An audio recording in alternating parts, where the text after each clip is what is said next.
ஒன்று கொண்டல் 13ஆம் அதிகாரம். இது அன்பின் அதிகாரம். நான் மனுஷர் பாஷைகளையோ தூதர் பாஷைகளையோ பேசினாலும் அன்பு எனக்கு இராவிட்டால் சத்தமிடுகிற வெண்கலம் போலவும் வாசையிடுகிற கைத்தாளம் போலவும் இருப்பேன்.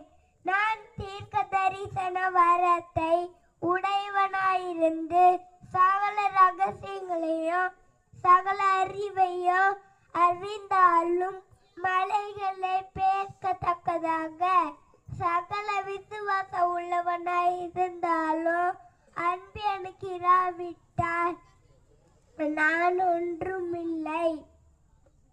எனக்கு உண்டானையும் நான் அன்னதானம் பண்ணினாலும் என் சரீரத்தை சுட்டரிக்கப்படுவதற்கு கொடுத்தாலும் அன்பு எனக்கு இராவிட்டால் எனக்கு பிரயோஜனம் ஒன்றுமில்லை. அன்பு நீடிய சாந்தமும் தயவும் உள்ளது.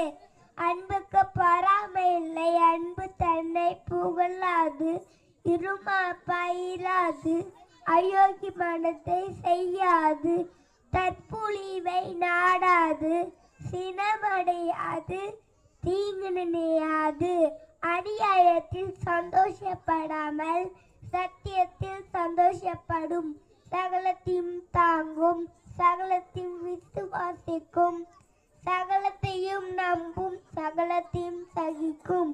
அன்பு ஒரு காலும் ஒழியாது. தீர்க்க தரிசனங்கள் ஆனாலும் ஒளிந்து போ, அந்நிய பாஷைகள் ஆனாலும் ஒளிந்து போ, அறிவானாலும் ஒளிந்து போ.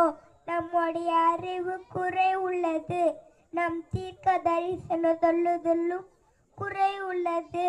நிறைவானது வரும்போது குறைவானது ஒளிந்து போ.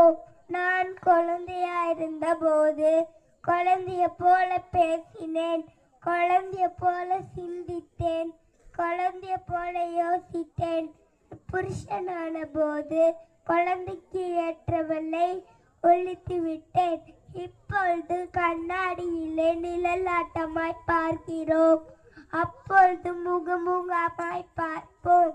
இப்பொழுது நான் குறைந்த அறிவுள்ளவன், அப்பொழுது நான் அறியப்பட்டிருக்கிறபடியே அறிந்து கொள்ளுவேன்.